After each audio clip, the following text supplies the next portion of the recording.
गुरु को सिर पर राखिए चलिए आज्ञा मान। यानी जिस प्रकार से एक कुमार होता है, एक घड़ा होता है, उस घड़े के अंदर अगर पानी ठहरता है, उस ठहरने की वजह है कि वो कुमार उसका मालिक। अगर कुमार उसका मालिक न होता तो आज उस घड़े में अपन पानी नहीं भर सकते। इसी प्रकार ये जीवन ही, इस जीवन को जीने के लिए, जीवन को सही दिशा दिखाने के लिए एक गुरु रूपी कुमार रूपी गुरु अपने जीवन में आते हैं और वो आकर के अपने को सही दिशा देते हैं। तो जब तक गुरु नहीं होगा जीवन में, तब तक हमारे जीवन में अंधेरा है। सदगुरु का है, गुरु रूप प्रकाश है। यानी गुरु का प्रकाश, सदगुरु का प्रकाश, परमात्मा का प्रकाश अपने हृदय में है। सदगुरु का है गुरु, गु यानी अंधकार और रू यानी प्रकाश। जिसके हृदय में ज्ञान की ज्योति होगी, जिसके हृदय में ज्ञान का प्रकाश होगा, वही सबसे बड़ा सदगुरु अपने जीवन में होगा। क्योंकि सदगुरु ने इसलिए कहा है, जिस प्रकार से लाइट बंद हो जाती है हमारे जीवन में, हमारे परिवार में, हमारे घर में अंधेरा हो जाता है, उसी प्रकार से जब तक हमारा जीवन है, जब तक सदगुरु है, तब तक हमारे घर में, हमारे हृदय का घर में प्रकाश है। और जिस दिन ये सदगुरु अगर हमारे जीवन में नहीं होगा तो हमारे हृदय में प्रकाश है।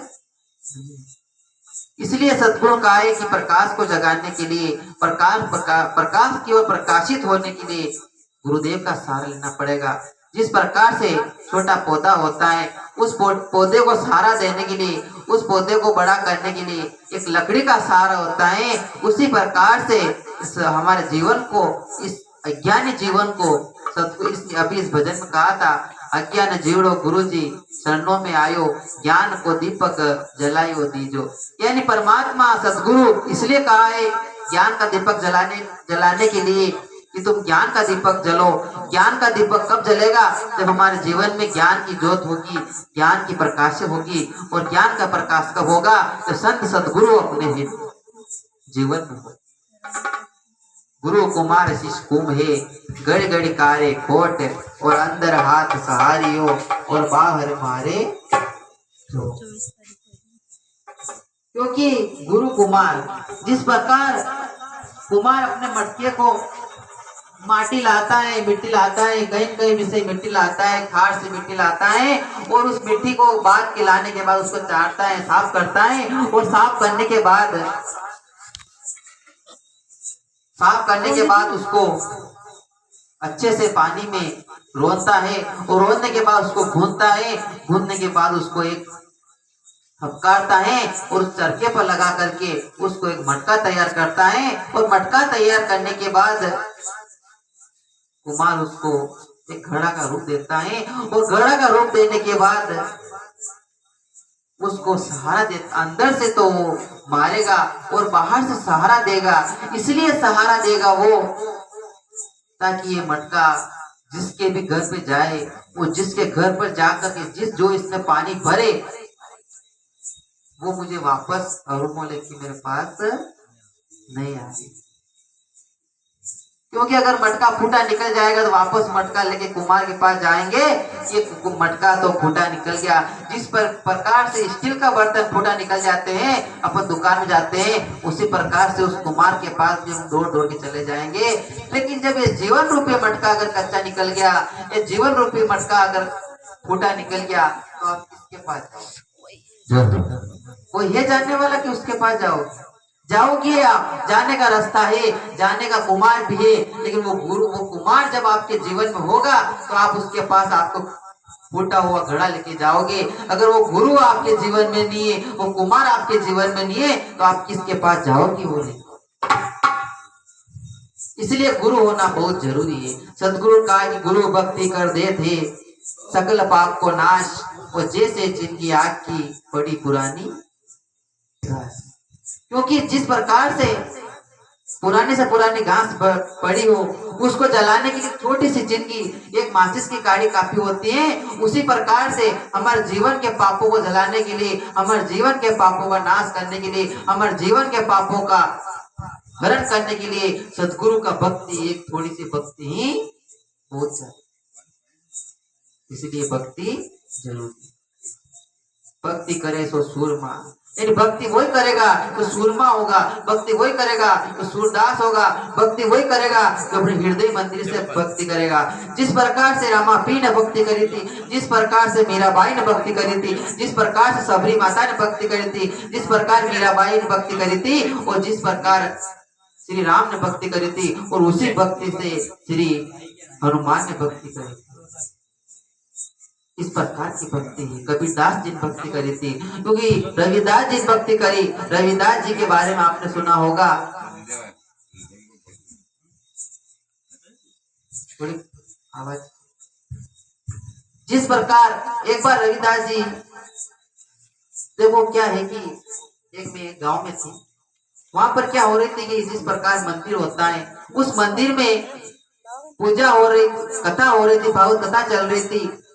तो मैंने सुना कि वहां पर उस गांव में सूर्यवंशी समाज में, सूर्यवंशी समाज के मंदिर में तो पूजा कथा बाज रहा है, वो भोजन करने दूसरे गांव जा रहा है। कौन जा रहा है? ब्राह्मण, यानी जो संत है, जो कथा बाज रहा है, तो दूसरे घर पे भोजन करने जा रहा है, यानी बड़ी जाति वालों भोजन करने जा रहा है, वो उस घर पे भोजन नहीं कर रहा। तो यानी वहां का दान लिया है, वहां की दक्षिणा ली है, वहां का अनुदान लिया है, वहां का फल फ्रूट ले लिया है, लेकिन सिर्फ इस पेट को भरने के लिए, रोटी सब्जी के लिए आप बड़े के पास जाओ। तो रविदास जी अपनी भक्ति में मगन थे, और उनका काम था चप्पल बुनना। और जिस प्रकार से वो चप्पल बुन रहे थे, चप्पल बुनते बुनते उनको कई साल बीत गए, पूरा जीवन उन्होंने चप्पल बुनते बुनते निकल गया। लेकिन एक समय ऐसा आया कि उनके वहां से, उनके दरबार से, उनके कुटिया के सामने से 4 ब्राह्मण निकले।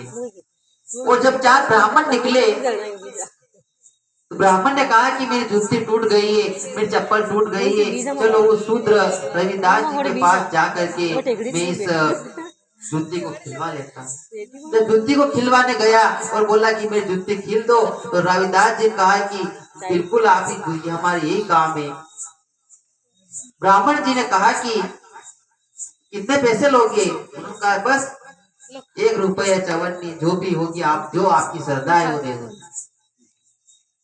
वो कर दे दिया, चप्पल छील दी, चप्पल लेके चल दिए। लेकिन रविदास जी के हृदय में, रविदास जी के मन में एक सवाल उठा। रविदास जी ने कहा कि महाराज, आप मुझे बता सकते हो कि आप कहाँ जा रहे हो? मुझे ऐसा लग रहा है आप कहीं शुभ काम से जा रहे हो, कहीं अच्छी जगह जा रहे हो, आप बताओ आप कहाँ जा रहे हो?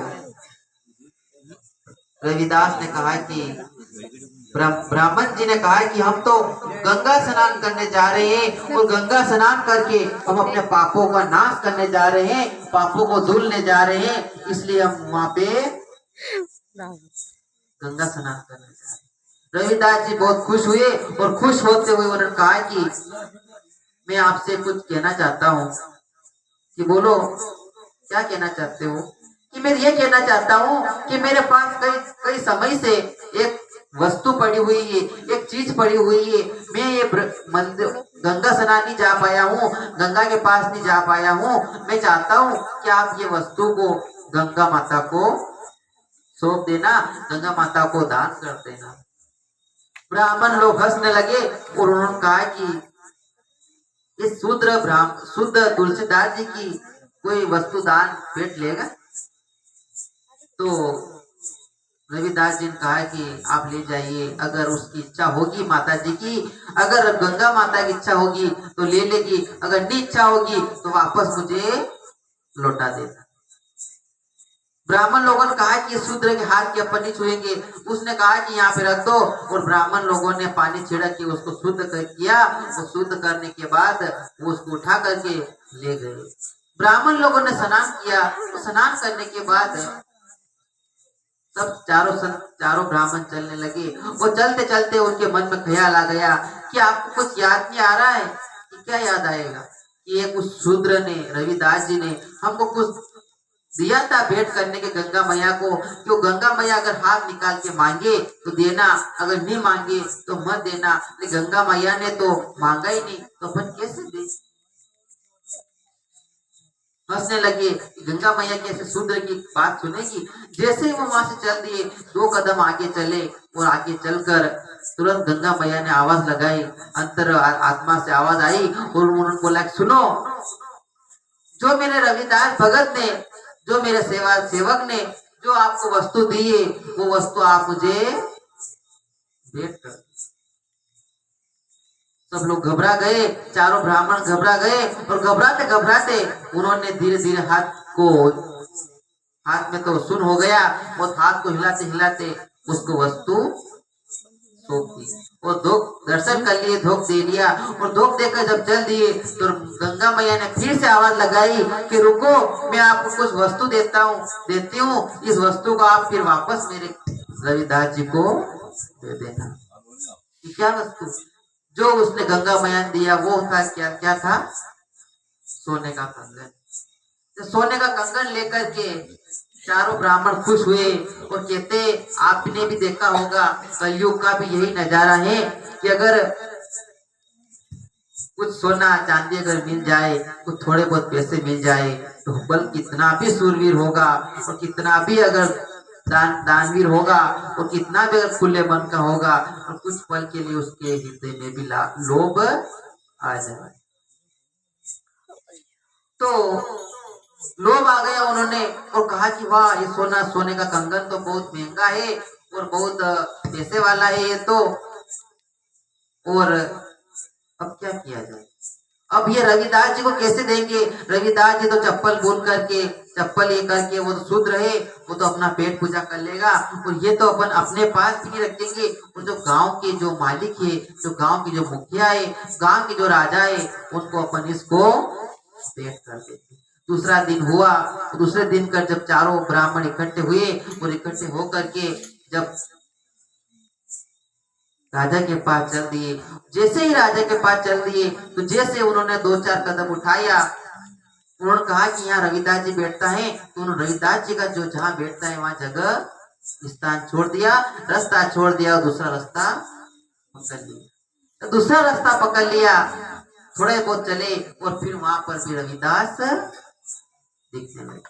वो भी रास्ता छोड़ दिया, तीसरा रास्ता पकड़ लिया। तीसरा रास्ता जब पकड़ा तो वहां पर भी थोड़ा चले और फिर रविदास दिखने लगे। वो भी रास्ता छोड़ दिया घबराते घबराते, और जब 5वां रास्ता पकड़ लिया, 5वें रास्ते में भी रविदास जी दिखने लगे। सब दूर से चारों ओर से रविदास जी, रविदास दिखने लगे।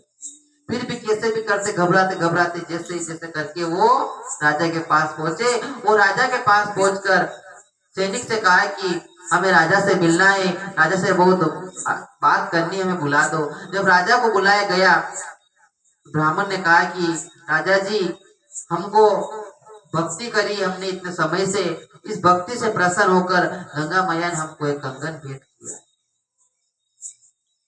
राजा की रानी भी खुश हुई और रानी ने कहा कि ये कंगन तो मुझे बहुत अच्छा लगा है, मुझे लोभा गया है, ये मुझे मोहित हो गया है, मुझे एक और कंगन इसमें का। ब्राह्मण लोग घबरा गए, पसीना पसीना हो गए। उन्होंने कहा कि आप दूसरा कंगन कहाँ से ला के देंगे? तो राजा ने कहा कि आप कुछ भी करो, लेकिन मेरी रानी को एक कंगन पसंद आ गया है, आप एक और कंगन इसमें का ला के दो। ब्राह्मण लोग ने माफी मांगी और कहा कि हम नहीं दे सकते। क्यों नहीं दे सकते?